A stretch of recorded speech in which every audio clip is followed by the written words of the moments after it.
नमस्कार, मैं हूं विजय मीणा। आज हम एमपी तक की चौपाल लेके आए हैं धार जिले की बदनावर विधानसभा सीट पर, जहां पर जो कांग्रेस और बीजेपी के दो दिग्गज प्रतिद्वंदी मैदान में हैं, जिनके लिए कहा जाता है चेहरे वही है लेकिन पार्टियां पुरानी हैं। इस विधानसभा क्षेत्र में हम बात करेंगे कांग्रेस और बीजेपी के जो कार्यकर्ता हैं उनसे, और यहाँ हमारे साथ कुछ पत्रकार हैं उनसे। सबसे पहले हम पत्रकारों के पास ही चलेंगे और उनसे बात करेंगे कि इस विधानसभा क्षेत्र की खासियत क्या है। सर नमस्कार, ये बताएं, आप बताएं इस विधानसभा क्षेत्र की मूल खासियत क्या है, किस तरह का रुख रहता है राजनीति का, किस तरह की जातिगत समीकरण है यहाँ पर। बदनावर विधानसभा मध्य प्रदेश के मालवा क्षेत्र में गिनी जाती है और यहाँ की तासीर है कि न कभी भाजपा का एकाधिकार रहा, न कभी कांग्रेस का एकाधिकार रहा। अभी तक के 14 चुनाव हुए हैं, 7 बार भाजपा का विधायक बना है तो 7 बार कांग्रेस को मौका दिया है। बदनावर बहुत शांतिपूर्ण और कृषक प्रधान क्षेत्र है। यहाँ 2 उद्योग अवश्य संचालित हैं, बाकी एक नगर पंचायत क्षेत्र है और 2,20,000 मतदाता में से 15,000 नगर पंचायत में हैं, बाकी के ग्रामीण मतदाता हैं। बदनावर में 1957 से लेके अब तक जिस व्यक्ति ने विकास किया है उसकी ओर मतदान राहों का रुख रहा है और यहाँ का मतदाता हमेशा 2013 के पहले तक विपक्ष में अपने विधायक भेजता रहा है, किंतु 2013 के बाद यहाँ की परिस्थितियाँ बदली है। 2013 में यहाँ सत्ता पक्ष का विधायक दिया गया, 2018 में सत्ता पक्ष का विधायक दिया गया, 2020 के उपचुनाव में भी यहाँ सत्ता पक्ष के साथ जनता ने समर्थन दिया था। अच्छा, आप बताएं, आप भी पत्रकार हैं, ये बताएं कि ये जो वर्तमान परिस्थितियां हैं इसमें क्या लग रहा है, क्या माहौल है, क्या जनता का रुख है। कांग्रेस और बीजेपी दोनों में यहाँ सुनने में आ रहा है कड़ी टक्कर है, क्योंकि दोनों पुराने प्रतिद्वंदी हैं और दोनों ने एक दूसरे के दल बदले हैं। क्या जनता किस तरह से देखती है इस चीज़ को? यहाँ 2018 में तो दोनों उम्मीदवार अपने पार्टी में, एक भाजपा से कांग्रेस में थे, तो इस बार दोनों ने दल जरूर बदले हैं, लेकिन टक्कर जो 2018 वाली है तो दोनों परिचित चेहरे हैं, दोनों जनता के बीच में आए, पहले लड़ चुके हैं, इसलिए ये है कि इस बार जो रहेगी टक्कर वो कड़ी टक्कर ही रहेगी। अब इसमें प्रेम मुद्दा रहेगा डेवलपमेंट का। देखा जाए तो डेवलपमेंट है तो डेवलपमेंट की तरफ सोचेंगे भाई डेवलपमेंट होगा, और इधर जो उन्होंने पहले 2013 में भौर सिंह जी जो बदनावर आए थे, मात्र 13 दिनों में उन्होंने चुनाव जीता था। उस टाइम जो विकास किए थे वो विकास भी सामने आएंगे, तो वो अपने उस विकास का हवाला दे रहे हैं। और राजवर्धन सिंह जो अभी वर्तमान में जो PM मेगा टेक्सटाइल पार्क जो आया है अपने यहाँ स्वीकृत हुआ है, तो वो और जो 2 उद्योग है वो उस विकास को सामने ले रहे हैं। तो दोनों विकास के मुद्दे पर ही चुनाव लड़ रहे हैं। जी, विकास के मुद्दे पर चुनाव लड़ रहे हैं। हमारे साथ बीजेपी के लोग भी हैं। भाई साहब, क्या नाम है आपका? पीयूष राठौर। ये बताएं, आप बीजेपी से जुड़े हुए हैं, ये बताएं कितना डेवलपमेंट इन सालों में हुआ है जब से राजवर्धन सिंह? ये 3 साल में जो डेवलपमेंट हुआ है इस बदनावर के आसपास में, आप देखेंगे गांव में जाके कहीं जहाँ पुलिया नहीं थी वहाँ पुलिया बनी है, जहाँ सड़कें नहीं थी सड़कें बनी है। आज आप कॉलेज का देखें तो आप PG कॉलेज बना है, उसके बाद में यहाँ पर 2,64,00,000 रुपये का इंडोर स्टेडियम घोषित हुआ है और वो भी बनने जा रहा है। आज आप देखेंगे तो आप CM राइज स्कूल आप जो 40 करोड़ का बनने वाला है वो भी आप बहुत सारा विकास। रोजगार के क्या प्रयास हुए हैं यहाँ पर? रोजगार में अभी ITI कॉलेज सैंक्शन हुआ है जो कि यहाँ पे संदला में हुआ है और यहाँ पर वहाँ से ट्रेनिंग होकर कई छात्राएं अपना रोजगार प्राप्त करेंगे PM मेगा टेक्सटाइल पार्क। अब मैं बात करूँगा कांग्रेस के लोगों से, बताएंगे कि इतनी सारी उपलब्धियां आपके सामने गिनाई हैं, क्या कहेंगे आप कांग्रेस की हैं? ये सब सिर्फ फर्जी उपलब्धियां गिना रहे हैं। इनका न तो कोई विकास हुआ है, इन्होंने सिर्फ विकास किया तो सिर्फ मूर्ति लगाने का विकास किया है। जैसे मायावती ने उत्तर प्रदेश में मूर्ति लगाकर विकास का प्रोपेगेंडा किया था, इसी तरह यहाँ भी इन्होंने विकास किया। जिस तरह से मायावती गई है, मेगा टेक्सटाइल पार्क आया है, झील कंपनी आई है, ऐसा कुछ बता रहे हैं वो उससे कोई किसी को फायदा नहीं है। सब बाहर से कर्मचारी आएंगे और वो अपना वहाँ पे उद्योग में काम करने वाले हैं। यहाँ लोकल के व्यक्ति को किसी को मतलब रोजगार नहीं दिया गया है, सब बाहर के व्यक्ति आए हुए हैं। अच्छा, इनका कहना है कि रोजगार नहीं मिला स्थानीय लोगों को, आप क्या कहेंगे? भाई साहब, आप वहाँ जाके तलाश करो, वहाँ पे 1200-1500 आज जो महिलाएं हैं वो क्षेत्र की महिलाएं हैं, कोई बाहर से आके ने महिलाएं वहाँ पर काम नहीं कर रही है। ये बिल्कुल सरासर इनका झूठ है।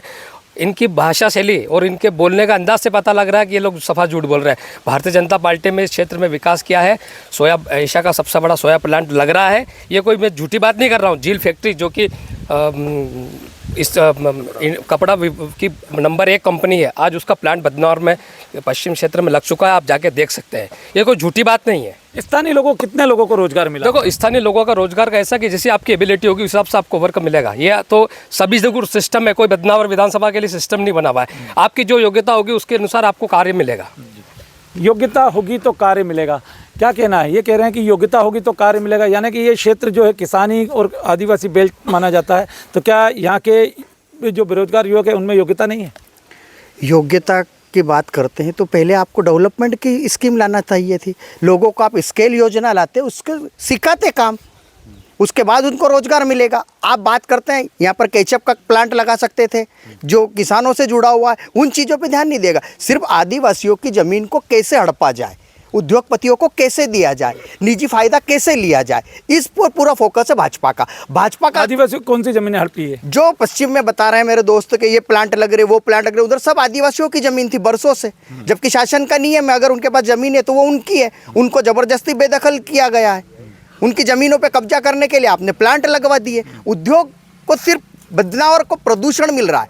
अभी सीमेंट फैक्ट्री लगी है, उससे और वंडर सीमेंट से पूरा गांव डूब जाता उस दिन बारिश में। अभी कुछ समय की बात है, उस चीज़ को नहीं बोलेंगे मेरे भारतीय जनता पार्टी के लोग, क्योंकि इनको लोगों को वहाँ से डोनेशन मिलता है, फंडिंग होती है।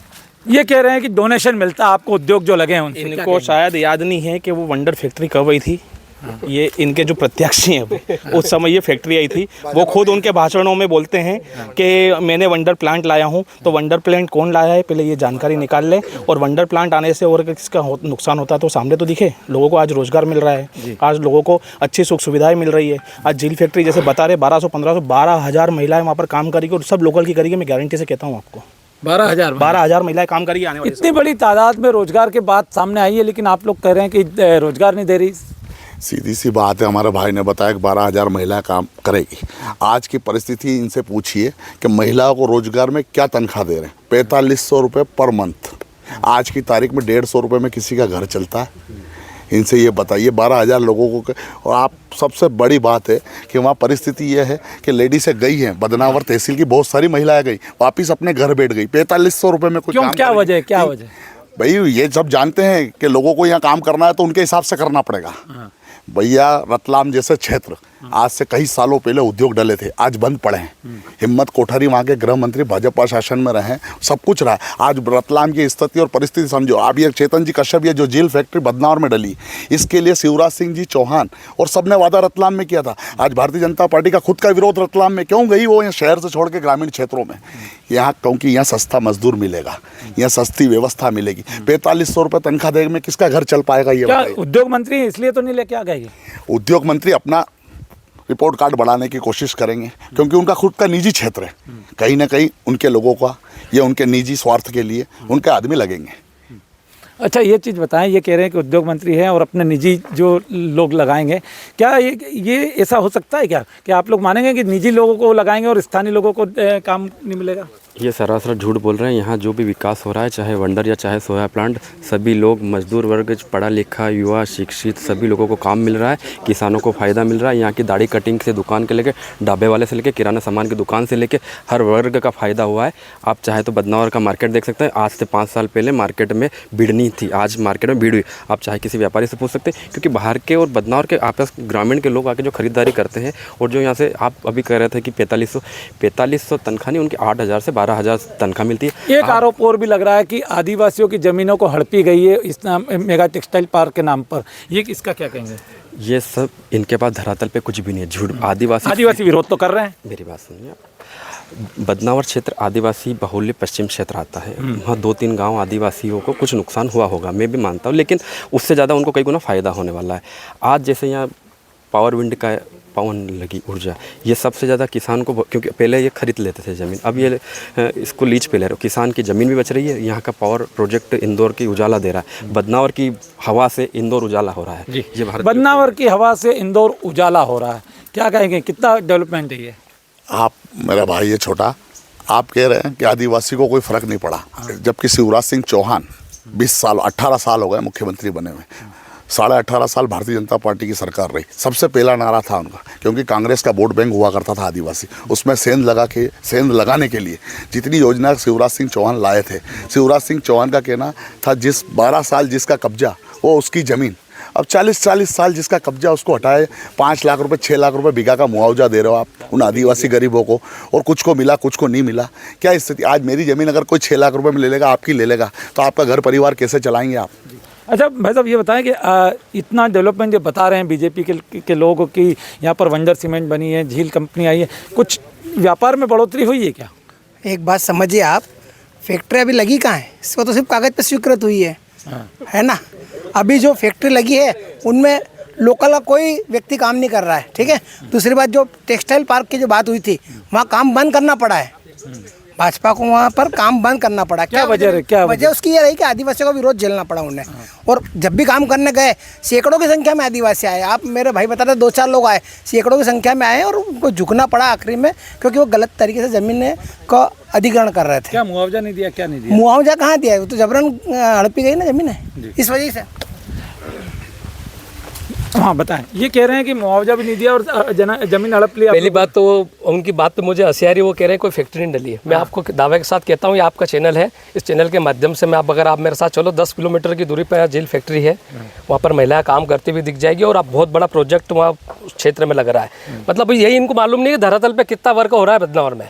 और बदनावर में मेरी बात सुनो, आज में अगर कोई फैक्ट्री आती है उसमें मजदूर वर्कर काम करेगा, वो बदनावर के हर छोटी से छोटी चीज़ लेने के लिए उसको चाहे दूध की आवश्यकता होगी या किराना की आवश्यकता होगी या दूसरी कोई मूलभूत जो की आवश्यकता होगी, वो लेने बदनावर ही आएगा, बदनावर के लोगों को ही रोजगार मिलेगा। इनको यही पता नहीं है कि फैक्ट्री नहीं लग रही है अभी, तो ये मतलब बच्चे जैसी बातें हुई कि नहीं हुई, आप बताइए मुझे आप। अच्छा, एक चीज़ और हम देखेंगे यहाँ, अब ये हो गई डेवलपमेंट की बात, अब हम बात करेंगे इस विधानसभा क्षेत्र में कानून व्यवस्था की। भाई साहब, कानून व्यवस्था कैसी है यहाँ की? क्या सब कुछ ठीक ठाक चल रहा है? कानून व्यवस्था कुछ भी नहीं है यहाँ पे, डर और भय और अत्याचार का माहौल है। राजवर्धन सिंह जी ने हर एक आदमी को इतना डरा रखा है कि कोई खुली बात उनके सामने नहीं बोल सकता। इसका जीता जाता उदाहरण आज नितिन नांदेचा परिवार धरने पे बैठा हुआ है। क्यों, क्या वजह है? उनकी वजह है कि उनके जो पूरा व्यापार उन पर कब्जा कर लिया, डंपर रोलर जितने भी उनके जो थी अचल संपत्ति उन पर कब्जा करके बैठे हुए हैं। ये भाजपा में आने के बाद किया या कांग्रेस में थे जब? ये भाजपा में आने के बाद करा, जब उनके पास पावर आया, पैसे की भूख बढ़ी, उन्होंने लोगों को सताना शुरू कर दिया। दादा ये कह रहे हैं कि लोगों को सताया है राजवर्धन सिंह जी ने, आपके कैंडिडेट जो हैं उन्होंने, और ये कह रहे हैं कि क्या बोलते हैं वो, उन्होंने ये सब काम भाजपा में आने के बाद किया। डर बता, अगर डर होता तो ये अभिव्यक्ति जो खुल के कर पा रहे हैं, ये ऐसा होता। और दूसरी बात ये कह रहे हैं, ये आपस में अपने विचारों से सहमत नहीं है। अभी एक भैया कह रहे थे कि वो निजी लोगों को लगाएंगे। बदनावर विधानसभा के 2,20,000 मतदाता राजवर्धन दत्तीगांव जी के परिवार के लोग हैं, और वही निजी लोग हैं जो अभी इन फैक्ट्रियों में काम करेंगे। फिर ये आरोप ऐसा क्यों लगा रहा है कि डर? वो खुलेआम धरना दे रहे हैं, कोई रोक नहीं रहा है। ये खुलेआम अभिव्यक्ति कर रहे हैं, कोई रोक नहीं रहा है, तो कैसा डर? कांग्रेस के पास मुद्दे तो है ही नहीं, एजेंडा तो है ही नहीं, बस भाजपा ये कर रही है, भाजपा वो कर रही है, मुद्दा कहाँ है इनके पास? आज मैं बताता हूँ आपको कि प्रभु श्री राम को काल्पनिक कहने वाली पार्टी के लोग आज राम राम जपते फिर रहे हैं भाजपा की वजह से। ये है सद्बुद्धि का विकास, अब देख लो। आप राम राम जपने पे आ गए, ये कहना है जी बीजेपी का कहना, आप राम राम जपने पे आ गए, आपके पास कोई मुद्दा नहीं है। सबसे पहले आपके दर्शकों को धन्यवाद देना चाहता हूँ। महत्वपूर्ण बात ये आई 2-3 इसमें निकल कर। एक तो उन्होंने बोला है कि राम राम वाली बात करिए। आज भारतीय जनता पार्टी ने इस मध्य प्रदेश में जो एक टिकट दिया है, उन्होंने रामचरितमानस को जलाया था, उनको उन्होंने टिकट दिया है, उनका तो ये जवाब है। एक उन्होंने बोला है कि भारतीय जनता पार्टी में 2.5 साल में विकास हुआ। 20 साल से उनकी सरकार है, वो खुद कबूल करते हैं कि यहाँ पर विकास नहीं हुआ 22 साल में। एक मुद्दा आपका सबसे महत्वपूर्ण आया था यहाँ कि माननीय मंत्री जी के द्वारा यहाँ काफ़ी विकास करा गया है। मैं आपको बताता हूँ, जिस इंडस्ट्री की बात हो रही है पश्चिम में, आज बड़ी जिम्मेदारी से कहता हूँ, 15 दिन वो जब चुनाव लड़ने जाएंगे उस क्षेत्र में जिम्मेदारी से कहते हैं कि उस पश्चिम के अंदर वो फैक्ट्री लेकर आ रहे हैं। मैं आज चुनौती देता हूँ उनको। मैं जानता हूँ, और इस बात का विरोध है हमारा, उद्योग से हमारा कभी विरोध नहीं रहा। विरोध हमारा इस बात को लेकर है कि आज जो संस्कृति होती है हर समाज हर वर्ग की, वहाँ पर आदिवासी की मूल संस्कृति पर वो हमला करने का कार्य करा जा रहा है। इस बात का हमको विरोध है। इंडस्ट्री के पक्षधर रही है हमेशा कांग्रेस पार्टी, इंडस्ट्री को हमेशा डेवलप करने के पक्ष में कांग्रेस पार्टी रही है। पर सबसे बड़ी हमारी आज जो जिम्मेदारी है, एक संस्कृति में बड़ा हमला है। एक बात महत्वपूर्ण बात ये कि जब ये कहते हैं कि विकास करा, मैं बहुत जिम्मेदारी से कहता हूँ कि उन्होंने उद्योग बहुत सारे डेवलप करे हैं। यहाँ उन्होंने उद्योग करा सट्टेजियों का कारोबार का, यहाँ उन्होंने उद्योग करा अफीम गांजा चरस का स्मैक का। इन लोगों ने तक आवेदन दिए 400 स्मैक के, आज तक उनके मुंह में दही जम गया। इस पक्ष पे उन्होंने कभी नहीं बोला। इस बदनावर के अंदर ध्येय व्यापार कई तरह से चुनौती से कई चौराहे पे ध्येय व्यापार को उन्होंने बाहर से आके ध्येय व्यापार बढ़ाया। इस बात का उन्होंने पुरजोर समर्थन करा है। अगर वो विरोध करते तो एक बार तो इस परिवेश में आके बोलते कि ये सब चीज़ें धंधे व्यापार बंद होने चाहिए। उन्होंने से उद्योग के नाम पे अपना उद्योग करा है। आज नांदेचा परिवार पीड़ित है। आज मंडी के अंदर आप देखेंगे, जब अनाज मंडी पे मैं जाता हूँ तो अनाज मंडी पे जो सबसे ज़्यादा टैक्स आता है उसको वो दूसरी मंडी में बेचते हैं। क्यों? क्योंकि वहाँ से उनकी एक इनकम ऑफ सोर्स अप्रत्यक्ष रूप से होती है। इसको चुनौतीपूर्ण कहता हूँ कि उनकी सिर्फ अपने विकास पर उनका ध्यान है, क्षेत्र के विकास पर उनका किसी प्रकार का कहीं भी कोई ध्यान नहीं। आज एक बड़ा आरोप लगा है कि जुए, सट्टे, अवैध धंधे, अफीम, चरस, इसका उद्योग यहाँ विकसित हुआ है और वो सब राजवर्धन सिंह जी दत्ती गांव के कारण हुआ है। देखो, इसमें सीधा आरोप है, सीधा स्पष्ट है कि ये जो परिपाटी है ये कांग्रेस की परिपाटी है। आज भी जो लोग, तो राजवर्धन सिंह जी तो कांग्रेस से ही आए बीजेपी में। आज भी जो लोग हैं ना, आपको स्पष्टता से बता दें कि जितना ताश, देह व्यापार और इनमें जो मामले चल रहे हैं, ये सब इनको पता है कि किन के लोग काम कर रहे हैं। रही बात इंडस्ट्रियों की, इनकी तो सीधी बात है कि इंडस्ट्रियों में जब, जैसे बताया हमारे मित्र ने बताया कि जो जितना उपयोगी होता है उसको काम मिलता है। और पश्चिम क्षेत्र की इंडस्ट्री की बात मामला तो ये एक खुला आरोप आपके सामने लगा रहे हैं वो कि, और ये भी कह रहे हैं कि वो इन लोगों ने भी शिकायतें पुलिस को की है इस तरह के आवेदन। नहीं, इनके सारे लोग अभी भी ये काम कर रहे हैं जो स्मैक, ब्राउन शुगर, इनके। सरकार आपकी रोका क्यों नहीं आपने? हमने कई बार प्रयास भी किया और जेल भेजा उनको। हमने जो महिलाएं थी, उसके बाद भी चल रहा है, उसके बाद भी चल रहा है, उनको हमने 3 बार जेल भेजा है। उसके बाद भी चल रहा है। उसके बाद इनके लोग जाके उनको छुड़ा के लाए कि ये तो हमारे कार्यकर्ता है।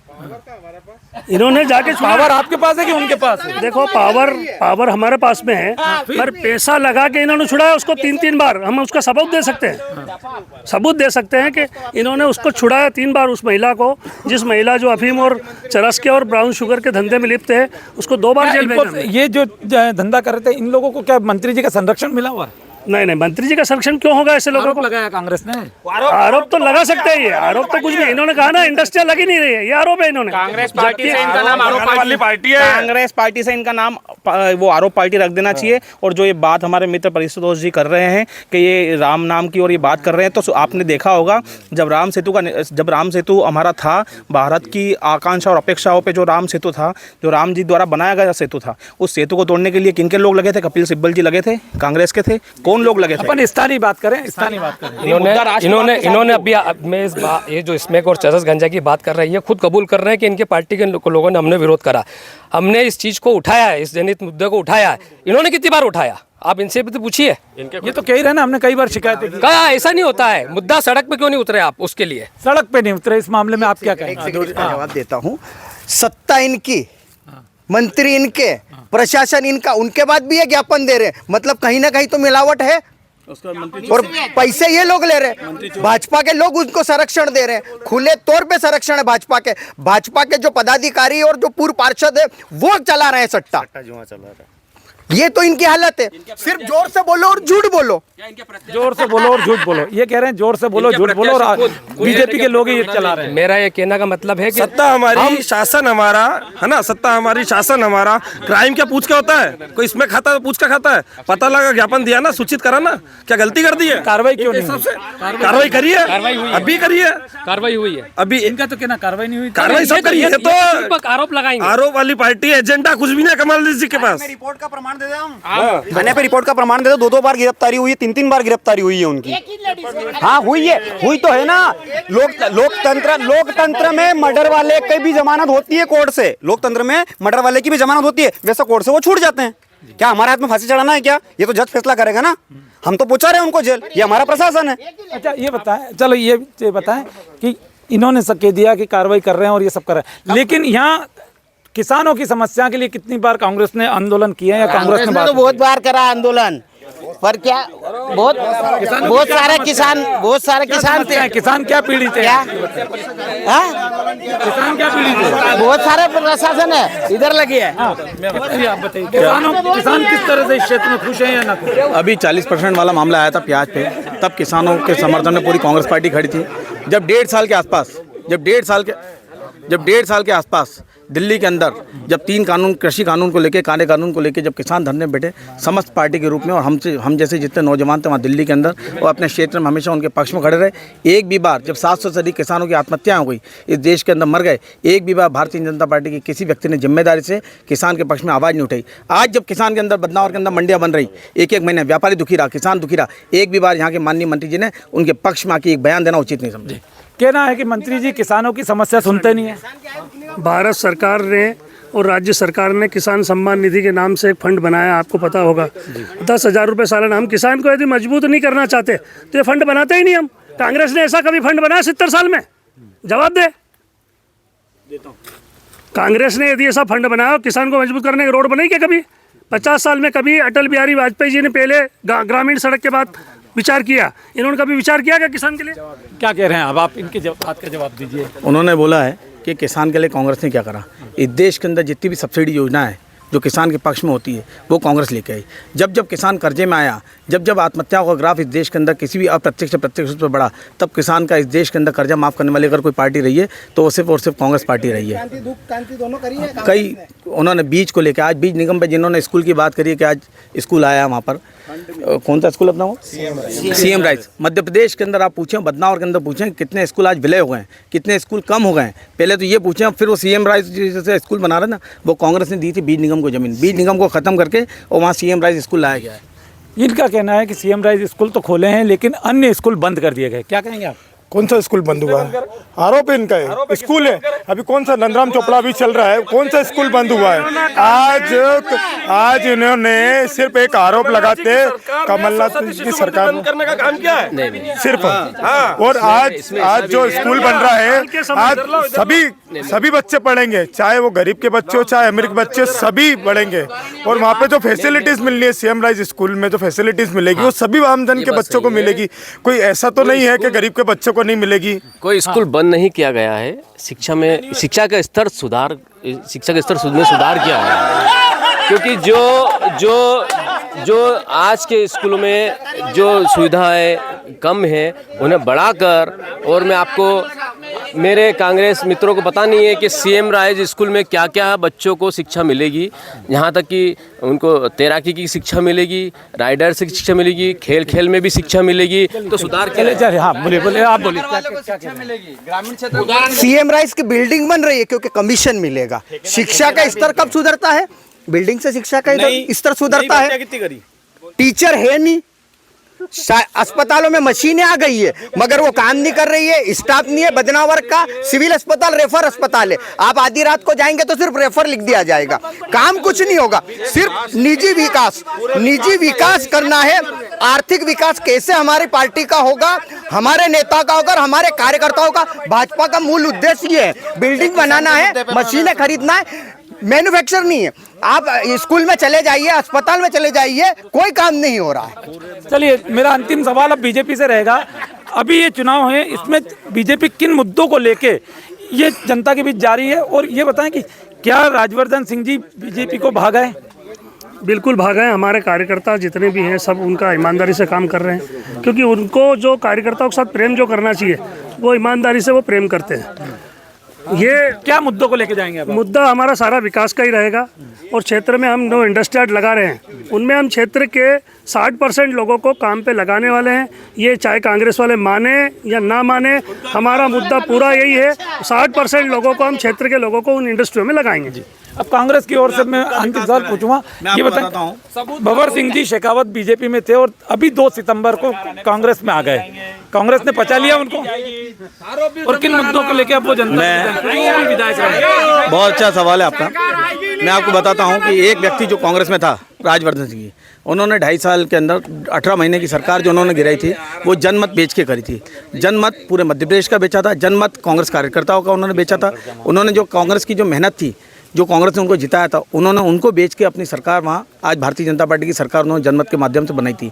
भंवर सिंह जी 5 साल बीजेपी के अंदर रहे बिना पद के, और उसके बाद आए। हर पार्टी की गाइडलाइन होती है, लोकतांत्रिक प्रक्रिया है, पार्टी का भी संविधान बना हुआ है। उस संविधान के माध्यम से अगर कोई 5 साल अपनी पार्टी में बिना पद पे रहता है तो निश्चित तौर पे पार्टी के साथ अगर उनके साथ अन्याय होता है तो पार्टी बदल के आ सकते हैं। दोनों में सबसे बड़ा मान लिया। लेकिन ये बताएं, क्या भंवर सिंह शेखावत को पचा लेंगे कांग्रेस? हाँ, वो पूर्ण रूप से मैं आपको बताता हूँ, दोनों में एक और बहुत बड़ा अंतर है। भंवर सिंह जी विचारधारा स्वीकार करके पधारे, एक बात, और राजवर्धन सिंह जी वहाँ से भ्रष्टाचार करने के उद्देश्य से उन्होंने भारतीय जनता पार्टी और कांग्रेस में दोनों के प्रमुख संगठनों को कभी उन्होंने संगठन नहीं माना, एक छत्री राज करा उन्होंने, एकीकरण करा। आज उसी तरह से सत्ता में भी बदनाव में एकीकरण कर रहे हैं। आज आरएस विभाग की अगर आप बात करो तो जितने रोड बने आरएस विभाग में, उन्होंने ठेकेदारी के रूप में, पूरा बदनावर का बच्चा बच्चा जानता है, उन्होंने ठेकेदारी के रूप में आरएस विभाग में भारी भ्रष्टाचार करा। सिर्फ अधिकारी को साइन नहीं, और भ्रष्टाचार करने वाले प्रमुख आदमी अगर कोई रहा है तो पूर्ण रूप से ये रहे। ये थे बदनावर के कांग्रेस और बीजेपी के कार्यकर्ता और पत्रकारों ने जहां इसका इतिहास बताया कि यहाँ से 7 बार बीजेपी के और 7 बार कांग्रेस के विधायक बने हैं और किसी को भी एकमत रूप से नहीं दिया है। लेकिन मैं आपको बता दूं कि यहाँ पर जो बीजेपी का कहना है कि वो विकास के मुद्दे पे जाएगी और जो कांग्रेस है वो राजवर्धन सिंह जी जो बीजेपी के कैंडिडेट थे उनके क्रियाकलापों को लेकर जनता के बीच जाएगी। विजय मीणा, एमपी तक, बदनावर।